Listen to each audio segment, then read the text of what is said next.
All righty. Hello. Welcome to Freedom Mastery.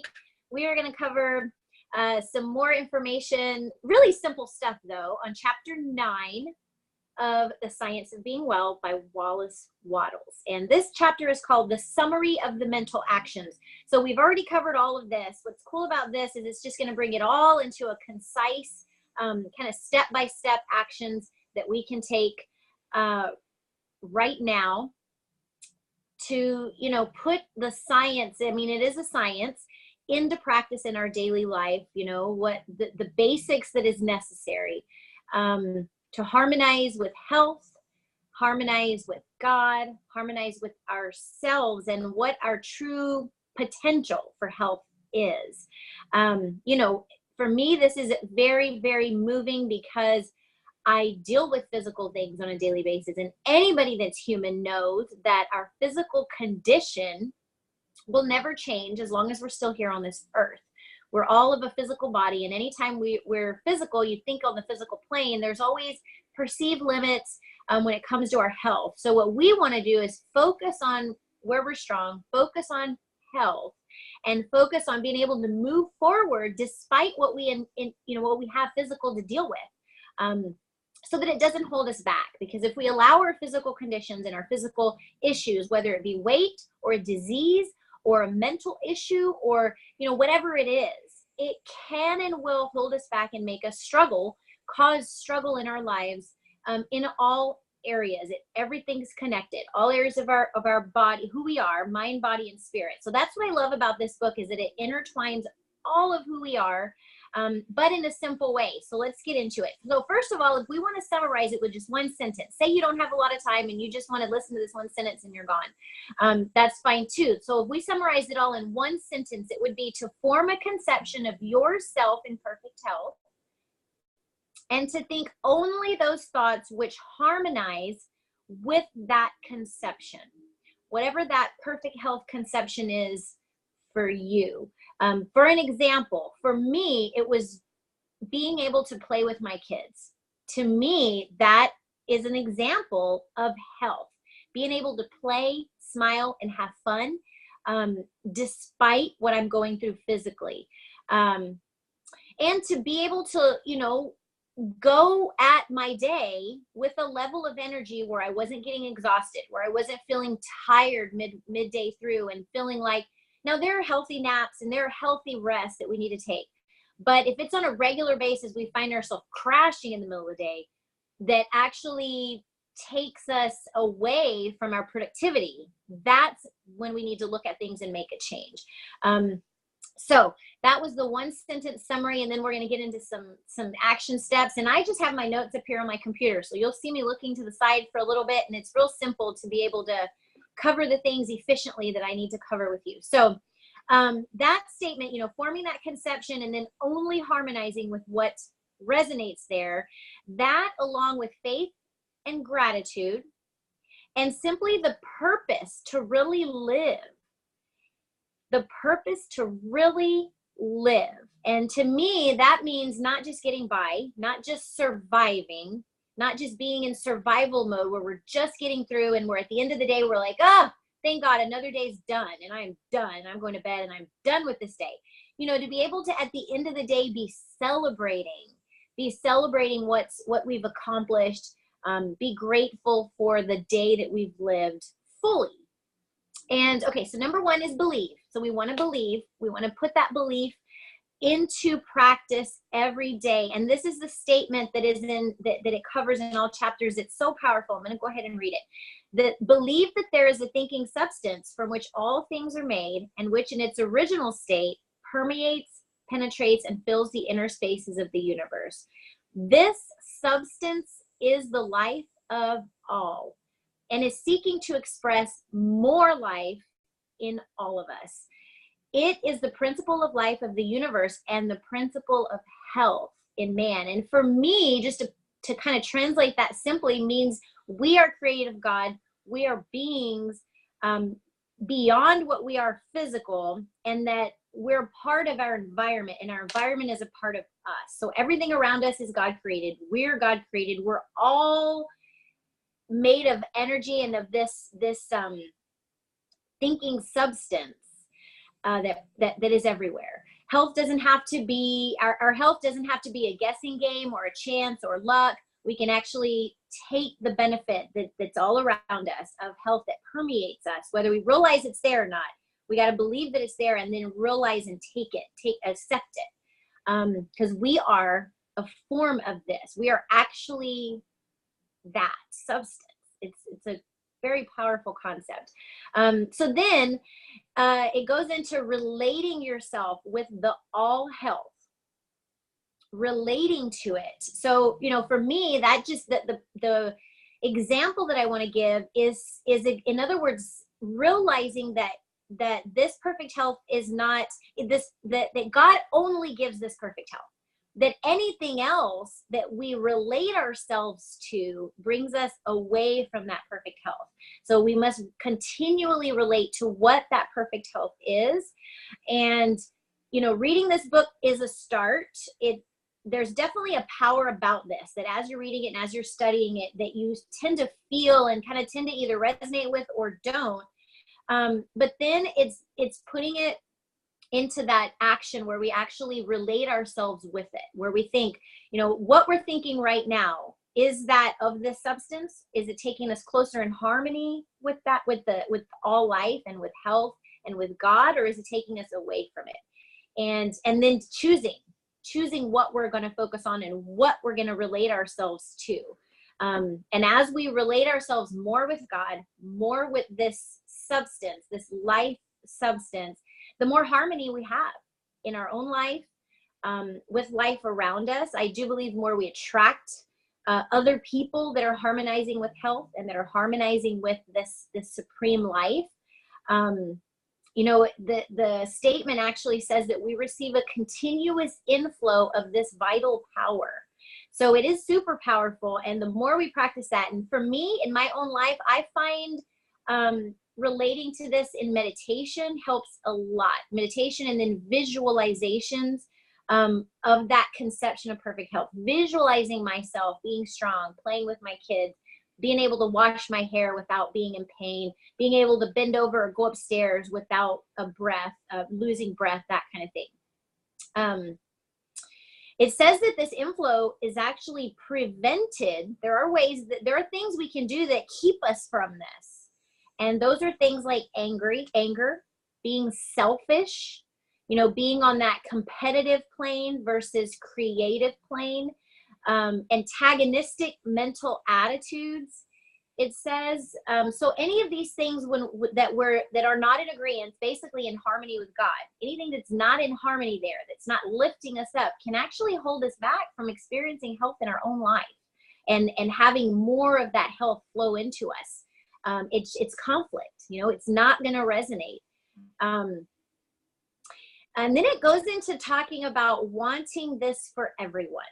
Not only wanting it for ourselves, but wanting what we want for ourselves, we want it for everyone. And that being in that state of mind where, and again, this is going into the creative versus competitive, knowing that we can achieve what anybody else has achieved in their health. Whatever it is that they're doing, that you look at, examples, whatever you see as health, as healthy, as beneficial to your well-being, whatever you see that in others, whenever you see that, it's always possible for us to obtain that as well.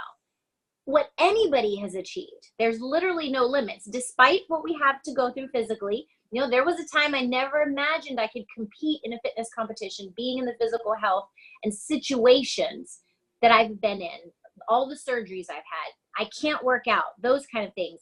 And as I chose to focus on my health and my strengths only, I was able to achieve that. And, people from the outside will look in and think that's impossible.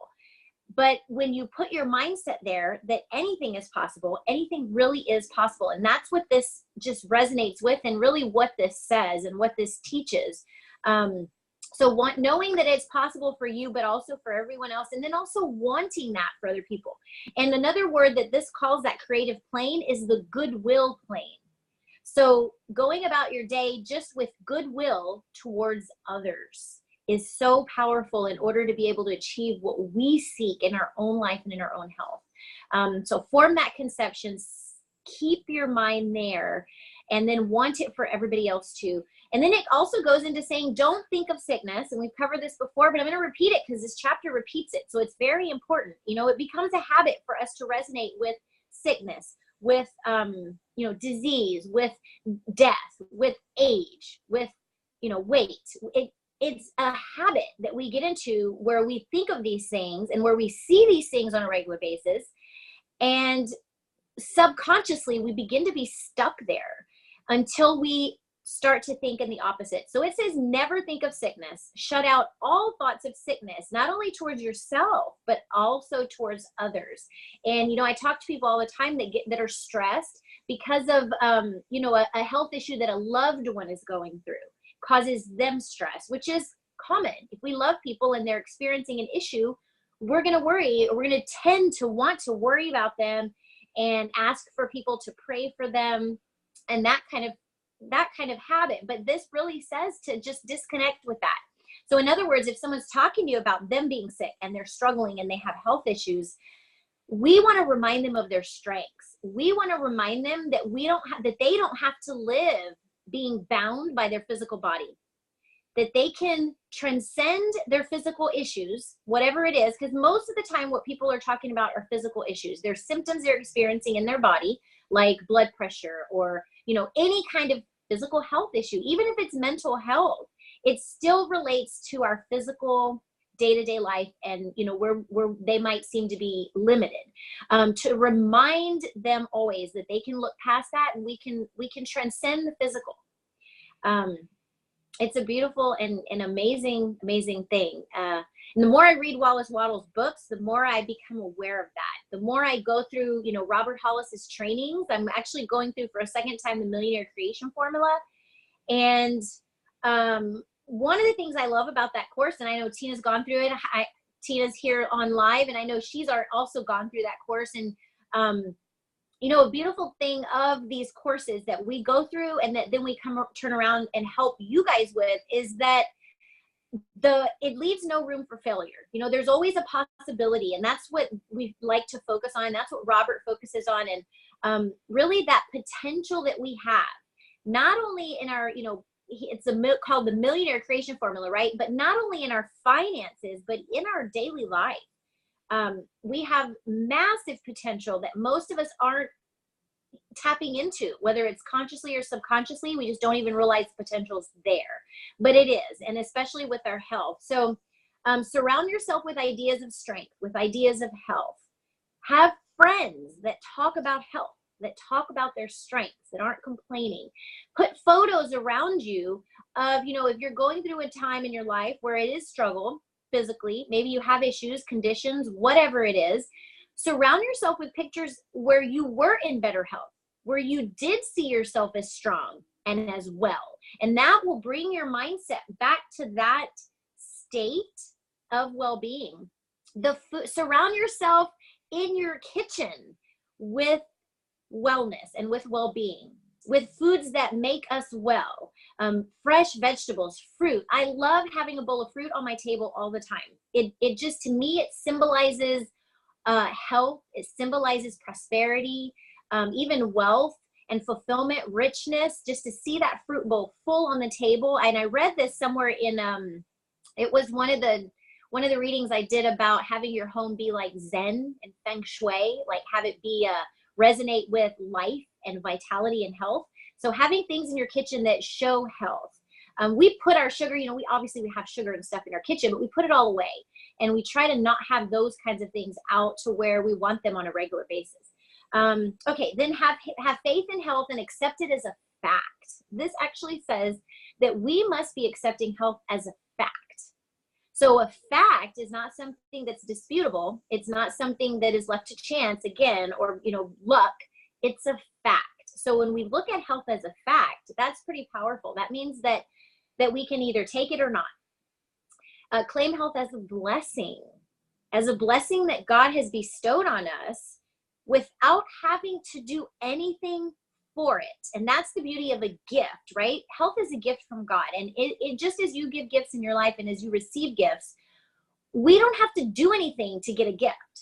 So this perfect example here of how health is a gift of God, and we don't have to do anything for it except accept it. We just have to accept it and be deeply grateful. It actually says that in this chapter, be deeply grateful for the perfect health that we do have, whether we see it with our visible eyes or not. We have physical perfect health. It's not always manifested. But, and then here's, there's been questions. People have actually messaged me and asked me questions. Now, does this work? Can you mentally think yourself into being well and into being healthy and even into losing weight? And I have to say that yes, I do agree that it is, but we don't know, and you won't know until you do it, until you put these action steps into place, until you only think of health. And I had to start keeping a journal, and I just started keeping a daily journal of my biggest meals a day to kind of make sure that my actions were meeting my mental actions, that I was actually doing the things I needed to do, not only thinking them. So it will work, but there are things we have to do. We can't just simply think a thought and it be, though it is a fact. We've also got to put that in action in our daily life. And this is amazing because the next few chapters are going to go into detail. So amazing. It goes into detail, when to eat, what to eat, how to eat, where to eat. Like, it breaks it down for us, and it makes it so simple. And I've already been putting these into practice, and I can tell you that it does work. There is no doubt in my mind. And I love it because I'm so confident in sharing this resource with you, because, there's all kinds of things we can do. We can, we've talked about this before. We can change our nutrition completely. We can get on a diet program. We can get on a shake system. We can start taking supplements, and all these things are great and will absolutely can work. But our mind has got to be there first. Our mind has got to be in that state of wellness already for these things to work. We got to realize it's possible and believe it, and then go into the actions. So everything up until now has pretty much been mindset, mentally taking actions towards your well-being, towards weight wellness, even towards whatever it is you're looking for in your well-being, and getting your mind there. So now from here on, we're going to start talking about exactly what to do and putting it into action, because that's the exciting part, is actually seeing the results, right?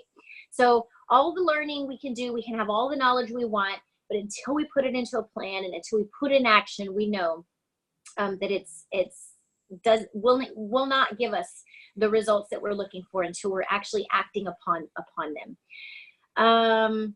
All right, so I have some more to cover, but I want to ask if you have any questions. If you do, you can just unmute yourself, or just ask it. And so I'll jump into the next thing if not. And what this next part covers, so I've also been doing a study of Robert Hollis recommended I listen to the audio of Think and Grow Rich every day. So I've been doing that, and crazy enough, it's been speaking to me in areas of my life outside of my finances and outside of my riches, but I am choosing to actually study it. So I don't only listen to the condensed version, then I go back and read that chapter of Think and Grow Rich.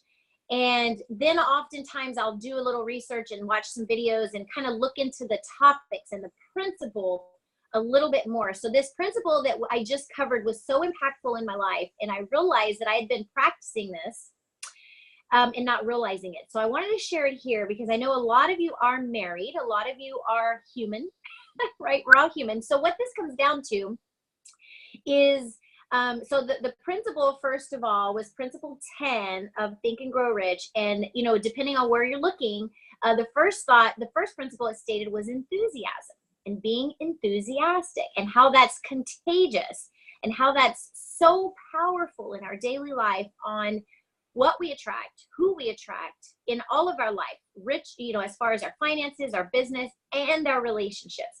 And it goes into detail, though. If you do a little as I did a little more research, I realized that Napoleon Hill actually wrote that book a second time.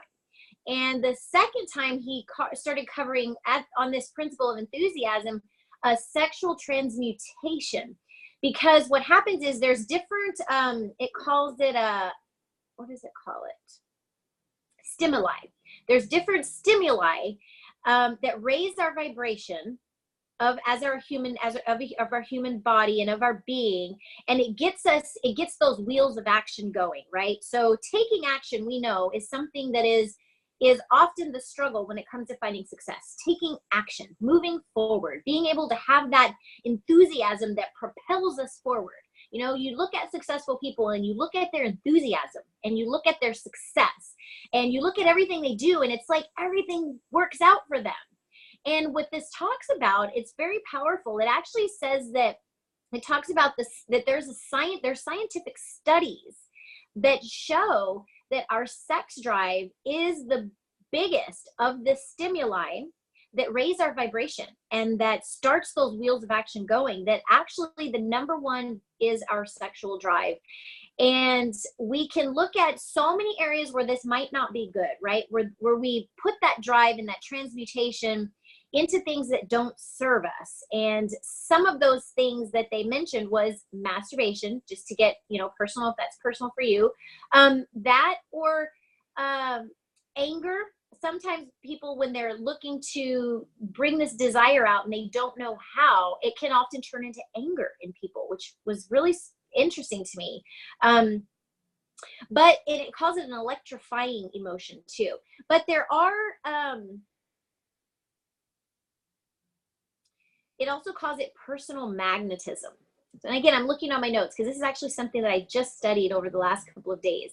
It talks about personal magnetism. You know, again, you look at successful people and excited, enthusiastic people, and whether we know it or not, it talks about how this sex drive is that power, but what happens is they're transmuting it into other areas. Oh, look how sweet. It gives an example. Speaking of animals, you know, Coach Tina brings up her puppy. Oh, I love it. And this is interesting because that's cool that you did that. It's so divine because it talks about how animals, how they have their sexual drive and they're in seasons, and that they instinctively, you know, basically let out this sexual drive during seasons of time and not all of the time. Where in humans, and we as a physical race we've really gotten into just letting this drive out all the time. And I talked about in the last video how my husband and I were talking about this, and how he talked about how, you know, his sex drive was more than I even thought it knew it was. And it's just an example of how mankind actually loses meaning for sex and this type of emotion and drive because we do it all the time. It's something that, you know, in a lot of marriages and relationships, you know, it's multiple times a week or every day even for some people, and how that can actually reduce the meaning of it and actually reduce that power, that personal magnetism that our sex drive gives us if we're constantly letting it out and just not, you know, there's no reins at all, how that can actually reduce our magnetism, reduce our vibration even.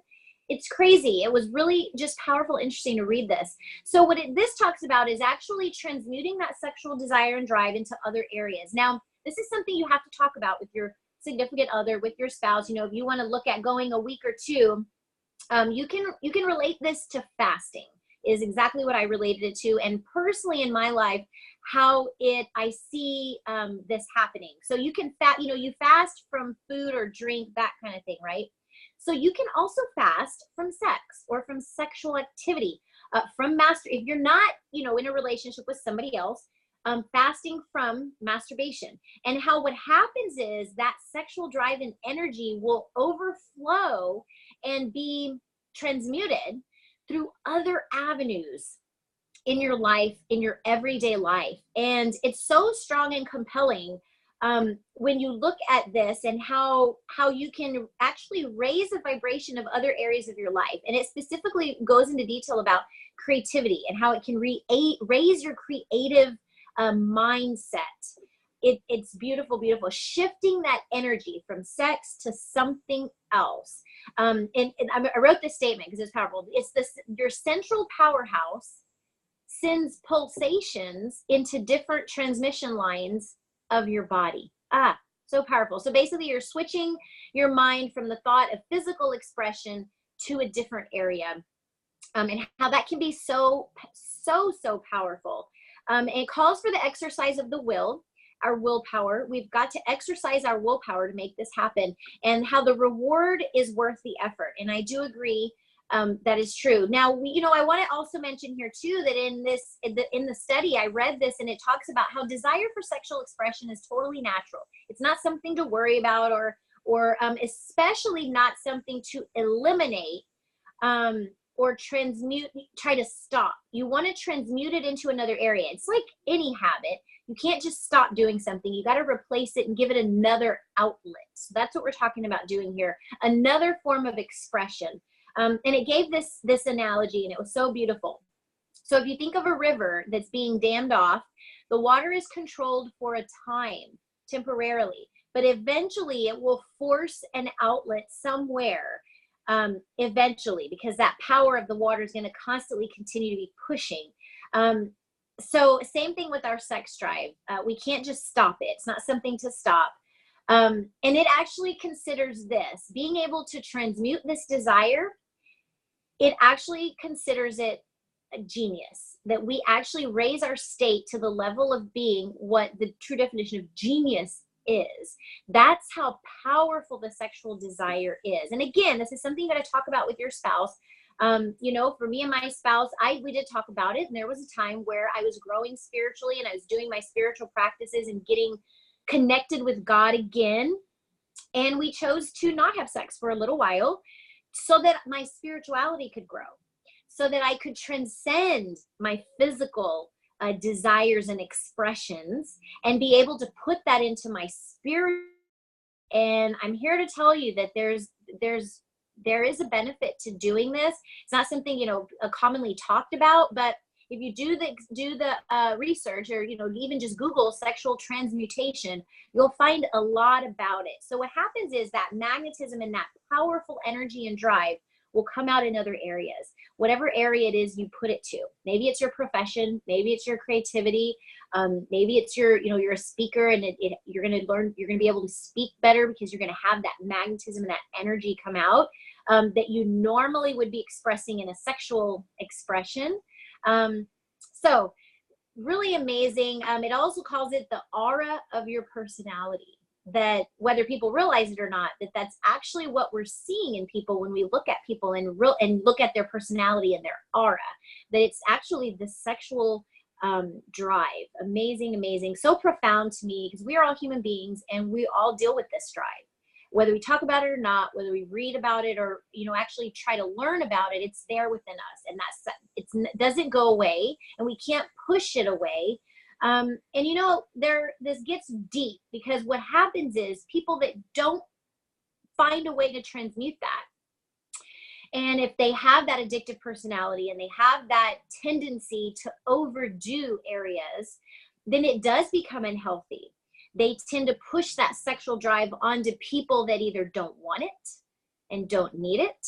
Maybe it's even in a marriage and a relationship, where you overdo it, and it's not something that's valuable and, a blessing anymore. It's taken for granted.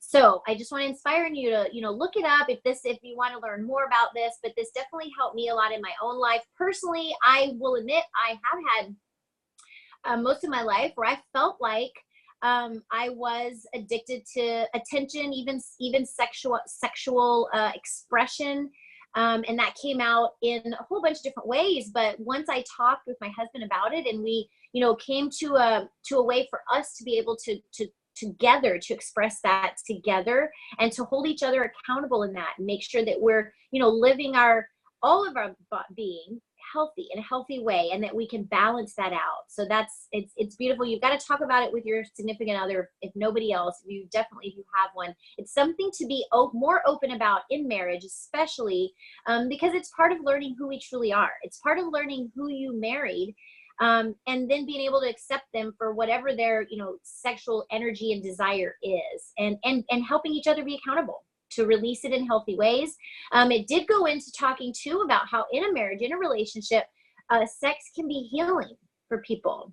And it specifically talked about how the woman can help heal a man of whatever it is they need healing for in their life, that sexual force that women have, well, that we all have, but particularly women in this in the mastermind of marriage, and the power that we can give to a man by having this relationship, this sexual expression with them, that we can actually cause healing for them. So I do believe it is healthy and healthy to have a regular sex life in a relationship, in a marriage, especially, you know, whatever is agreed upon between the both of you, and to know what the other one expects.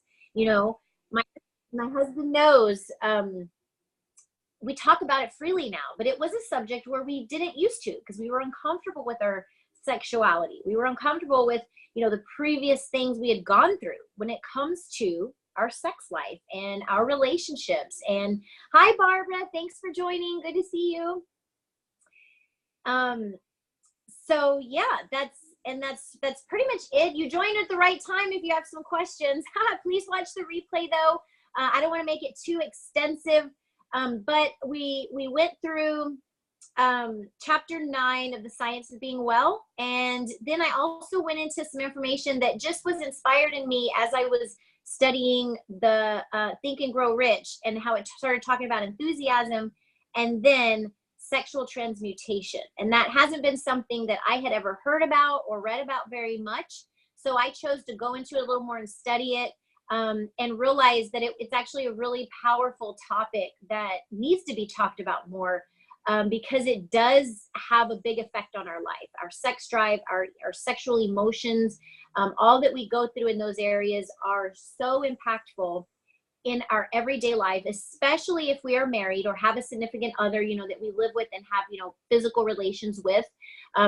That this area is really powerful, and actually can help to raise who we are as a person. It can raise our well-being in so many ways when we're able to connect with it in a healthy, well way.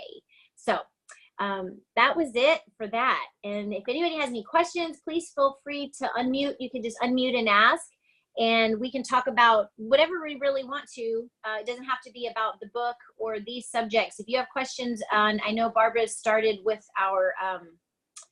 our business opportunities, so she's growing, yes, in her social media, and she's actually doing, if you don't already follow Barbara, she's doing 111 days of live videos. So that's super powerful. It's an amazing commitment, and definitely develops, I know as I did my video series previously, it definitely develops good consistency habits, and the benefit of that too, you know, that you probably don't know, and I only know this later because it's after the fact that I did mine, but you know, originally we do this to be able to connect with people, to grow our own self, to be able to learn more, because as we teach others what we learn, we remember it more.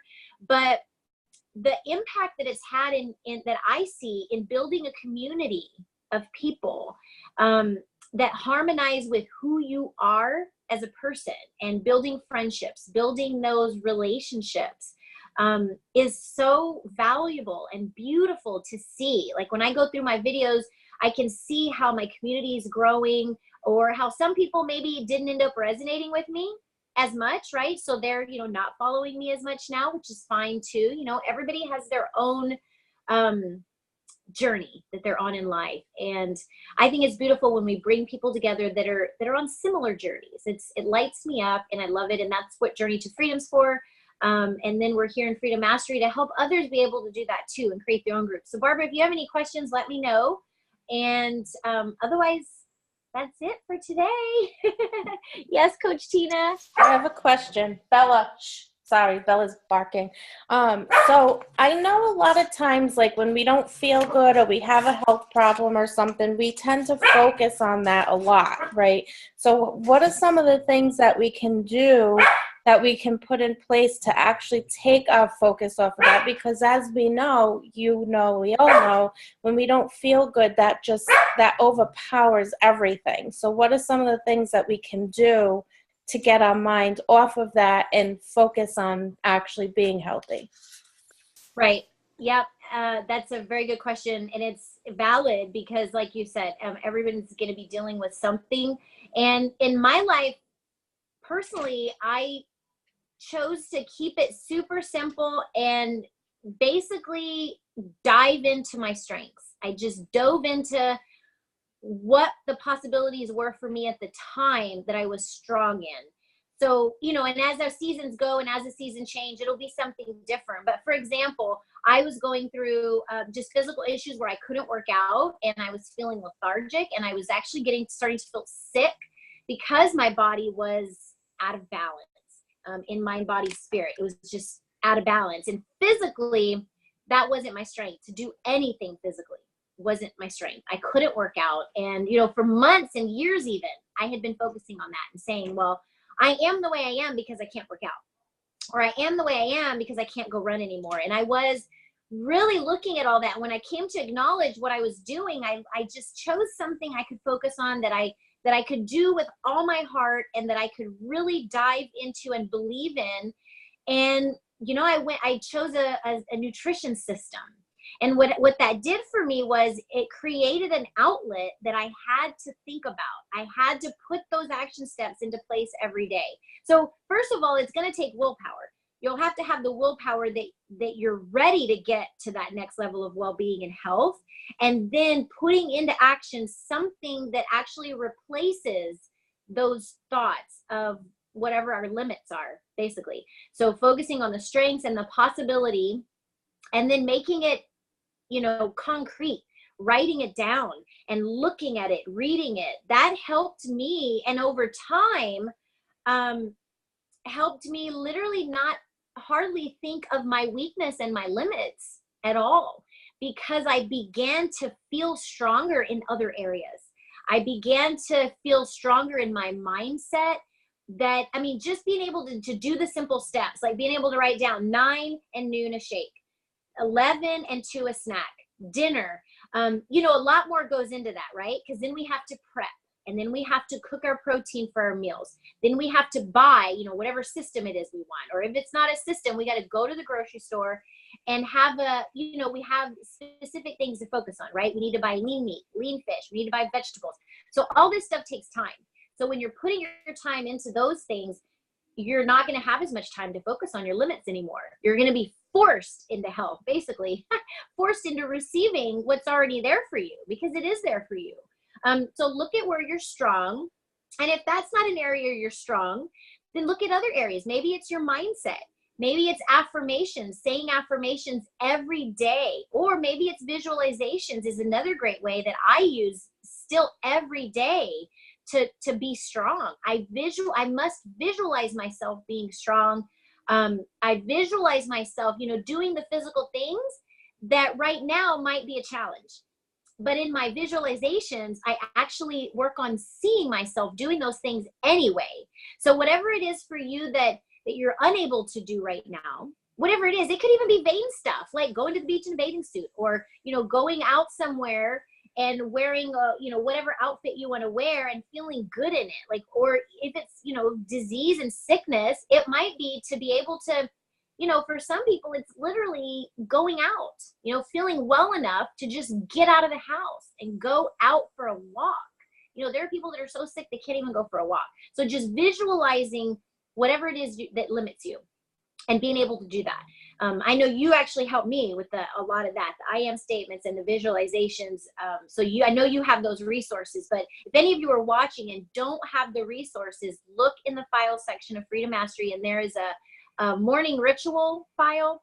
All of our visualization and mindset, I am statements, all of those are listed there. There are meditations there.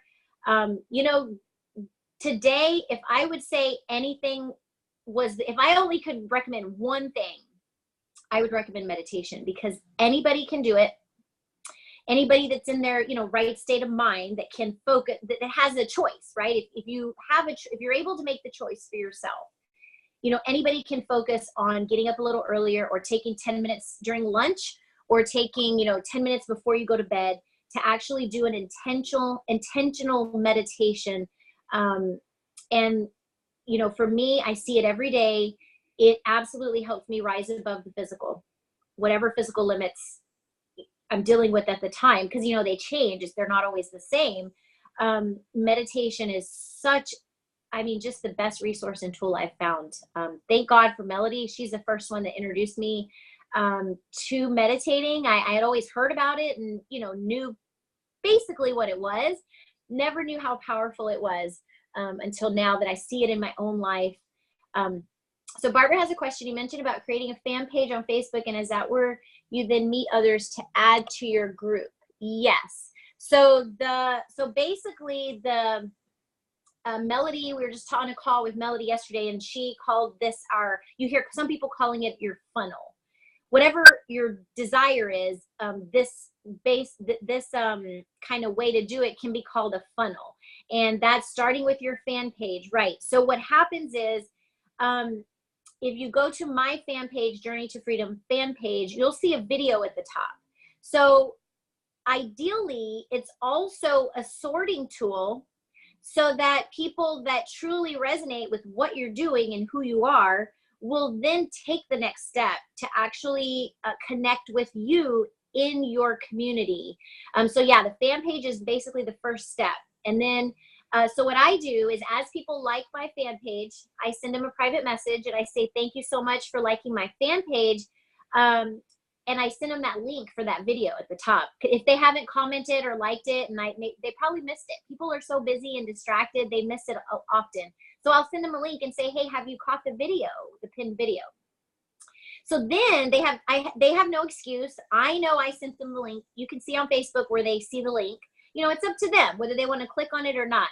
But then what should happen is they watch that video, and then they click the link to join the community if they resonate with what the video said. And they all won't. So it depends on, you know, each person, kind of, if I connect them with my community after that or not. If they don't communicate with me and don't send me anything, then I usually don't. And then what happens is you'll see them interacting on your fan page though, sometimes after that. So they'll still be resonating with you. But what happened is a lot of people are kind of hesitant to get into a group. They're like, oh no, I don't want to be in a group. Like, I'm going to be tied inside four walls. Like, I'm in a group with these people. What if I don't like them? So a lot of people are hesitant. You know, they're not going to do a friendship right away, community right away. So you got to give them a little time to warm up to you. And then oftentimes after a couple weeks, I see them liking my posts, because you want to post to your fan page every day. At least once a day. We do, Melody recommends twice a day, and then share it to all of your other areas, whatever groups you're allowed to share in, definitely your personal page, because then what happens is people go to your personal timeline, and again, it's a sorting tool. They'll see that you posted from your fan page, and if they think, what's she doing over there? I want to know what's going on over there on that fan page. They'll click on your fan page and kind of want to know what you're doing, and they'll like your fan page. They'll start interacting on your fan page. But what happens is, if they're just a friend that doesn't necessarily want to be around you more, talk to you more, see what you're all about, they won't connect at that next level. And it's kind of difficult for some, because when I first started doing this, I realized that I have a lot of friends that don't want to connect to me anymore, you know, or, you know, at that deeper level. And you got to be okay with that. You got to be okay with letting them, you know, be where they are in life and in their day and in y'all's friendship. So I have some of my very closest friends that don't move forward and interact in my page or my community. So no, you know, the possibility, you know, what the possibilities are, but I invite everyone. There's been a time where I invited all of my friends, and I didn't do it in the messenger. You know, you ideally want to invite your friends to your fan page in a message. Personally, you know, make it personal. But I have done the thing where, you know, you can invite friends, you can just invite all your friends. And I have done that. And it's actually nice, because it sends them just a quick little message that I'm inviting them to like my page. And to me, it's a sign. It's a sorting tool, whether they want to truly be, you know, that next level or not. So yes, and then you ask them into your community, and in the community is where you're going to be constantly giving value. I would even recommend you share all of your live videos into that community group so that they have them all right there. Because eventually what's going to happen is you're going to get people requesting to join your community that you're not friends with. So they won't have previously had access to your personal profile. So you want to friend them, of course. You know, we talked about that. Anybody that requests to join your group, you always want to friend them, start talking to them, get into a conversation with them. And again, this is where I've seen too that everybody doesn't want to connect closer. Some of them want to just be in the group and they kind of just want to watch and hang out and learn, and they don't really want to be as interactive. And that's okay too. I'm okay with that. I know Melody, I think she said that if they don't accept her friend request, she doesn't add them in the group. So it's up to you kind of, you know, what level you want to be at in that. It's definitely not about the numbers, you know, the numbers that people that like your fan page and your group, they're a member of your group. It's not about how many you have. It truly is about how many people resonate with you and how many people are truly, you know, gaining from the value and the knowledge and the wisdom you're sharing, because then in return, they know, like, and trust you more. And, you know, as human beings, if you think about it, there's not a lot of people we have in our lives that we truly know, like, and trust, and that we could, you know, start a conversation about something personal, maybe like a problem or an issue we're having. So ideally, we want to make friends with people at that level where they're comfortable talking to us and they're comfortable sharing, you know, with us, just like we're going to be sharing with them. Yeah, that was the long answer to that, Barbara. Yeah, the system that Melody and Robert has taught us with the fan page and the group is very valuable, and everybody doesn't see it. I know I had to get into that conversion because I had a lot of people following my personal page. And if you looked at the numbers, you would say, oh, well, she's got to be successful because she's got a lot of friends and, you know, a lot of people like her pictures or her videos. But when it comes down to it, is what really matters is the true rapport and relationships we're building with these people. And a lot of them are surface level, I found. So I'm working on, you know, making friends at a deeper level, and I'm learning this. I'm on the journey with everyone. And that's one thing Melody's course has been a huge benefit to me, is actually connecting on a deeper level. I have a lot of surface friends, and that's a beautiful thing too. You know, it's a community environment, you know, when you kind of all are a little bit like-minded, but connecting at that deeper level is a human need. And it's definitely something that helps us to grow. You know, and for us, I know Barbara and myself, you know, one of our biggest human needs is contribution and giving. And the fan page and the group allows you, you know, to measure your giving. And not that we have to do that or that that's a requirement, but when we can see the benefits and when we can see the results and the success that is coming from the value and the wisdom and the knowledge we're giving to people, that's when it gets really beautiful. And that's when it really becomes like a heart payment, right? When we see the people's lives changing. I mean, I've gone to people's pages that are like sharing my posts, and you can scroll down in their feed and see the change in their energy and the posts and how they're more positive. And they even say it. A lot of them will message me and say, you've inspired me to be more positive. You've inspired me to complain less, or just simple stuff like that. But for me, that's big. That's big because it's changing somebody's life. We know the power of our words, of positivity, of enthusiasm in our lives. And I love seeing other people find that too. My daughter's over here. Oh, Kennedy is here. Okay. Oh my gosh, I see your little buddy in the back, Barbara. How cute. Hi. Cute. Marino, say hi. Say hi. You must be picking him up from school. How cool. So love you ladies so much. Do you have any other questions? If y'all do, let me know. You can also post in the group, of course. Let me check the chat. Nope. All right. Well, it was great seeing those beautiful faces. I love you. And we'll talk again soon. I'll post this replay in the group if you know anybody else. And Barbara, you can catch the beginning, and we'll talk again soon. Bye.